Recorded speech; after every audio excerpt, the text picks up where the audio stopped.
सच्चा, कौन झूठा, किसका दावा पुख्ता और किसका कमजोर, कौन सियासत कर रहा है और कौन इंसाफ के लिए खड़ा है, इन सवालों का जवाब इस कांड पर मचे शोर में कहीं गुम सा गया है। इसलिए न्यूज 18 के अंडरकवर रिपोर्टर की टीम ग्राउंड जीरो पर पहुंची, जहां हमारी मुलाकात इस कांड के उन चेहरों से हुई जो इसकी हर कड़ी से वाकिफ थे और ये चेहरे अब तक मीडिया के कैमरे पर नहीं आए थे। आज शाम 4:45 से न्यूज 18 हाथरस हत्याकांड के उन चेहरों की गवाही शुरू होने जा रही है, जिससे इस वारदात का सच शीशे की तरह सामने आ जाएगा।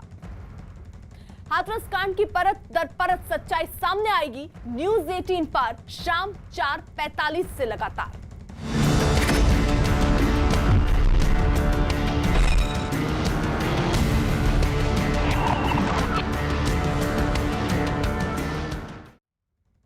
हाथरस कांड में इस वक्त की बड़ी खबर। हाथरस में हिंसा फैलाने की साजिश के आरोप में कल मथुरा से गिरफ्तार किए गए 4 लोगों के खिलाफ एफआईआर दर्ज कर ली गई है। एफआईआर में लिखा गया कि अतरुर रहमान, आलम सिद्दीकी और मसूद के पास से गिरफ्तारी के दौरान 6 फोन, 1 लैपटॉप और जस्टिस फॉर हाथरस नाम के पर्चे पाए गए। एफआईआर में इन लोगों पर शांति भंग करने के लिए हाथरस जाने का आरोप लगाया गया है।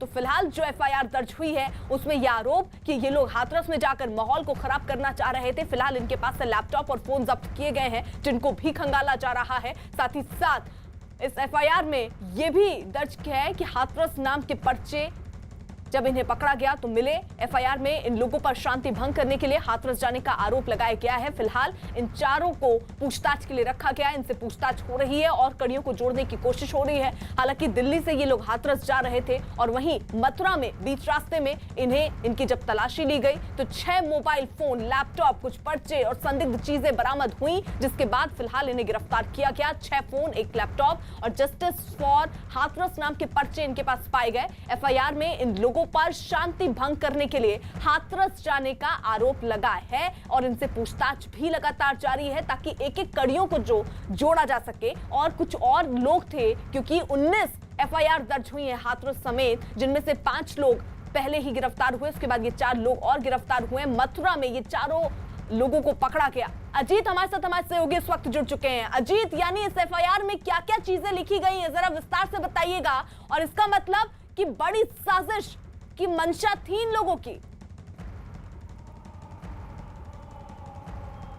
देखिए, बिल्कुल जो मथुरा की एफआईआर हुई है वो कई चीज़ों को दर्शाती है। इस एफआईआर की अगर बात करें तो एफआईआर में कई बड़ी बातों का जिक्र किया गया है कि अगर जो इनके पास से जो लैपटॉप बरामद हुए हैं वो काफ़ी संख्या में बरामद हुए हैं। 6 स्मार्टफोन बरामद हुआ है और ये जस्टिस वर्ग हाथरस के नाम से वेबसाइट चला रहे थे। और एफआईआर में इस बात का भी जिक्र है कि ये लोग पैसा भी एकत्रित कर रहे थे हाथरस या आसपास के इलाकों में हिंसा फैलाने के लिए। बाकायदा देशद्रोह की धाराएं लगाई गई इनके ऊपर। 153A राष्ट्रद्रोह की जो धारा बनती है वो लगाई गई है। बाकायदा एफआईआर में ये भी कहा गया है कि जानबूझकर सामाजिक विद्वेष व जाति हिंसा फैलाने की कोशिश इन लोगों की तरफ से की जा रही थी। और बाकायदा कार्ड.co के नाम से भी एक वेबसाइट बनाई गई थी, जिसका संचालन किया जा रहा था चंदा एकत्रित करने के लिए।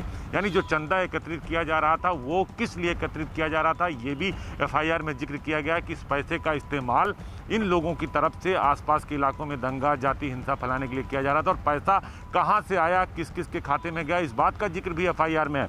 तो एफआईआर बहुत कुछ कहती है कि आखिर हाथरस के पीछे साजिश में और कौन बड़े चेहरे हैं। इन लोगों से पूछताछ की जा रही है। इसमें कई सारे लोग हैं जो पीएफआई यानी पुराने सिमी के संगठन के लोग हैं। जो पीएफआई का मुखिया मास्टरमाइंड है उसको गिरफ्तार किया गया। और साथ ही ये भी कहा गया है कि इसमें विदेश से यानी जो विदेशी फंडिंग है उसका जिक्र भी एफआईआर में किया गया। और कहा गया है कि चंदा की व्यवस्था को एकत्रित करके सामाजिक व्यवस्था को भंग करने की कोशिश की जा रही थी इन लोगों की तरफ से।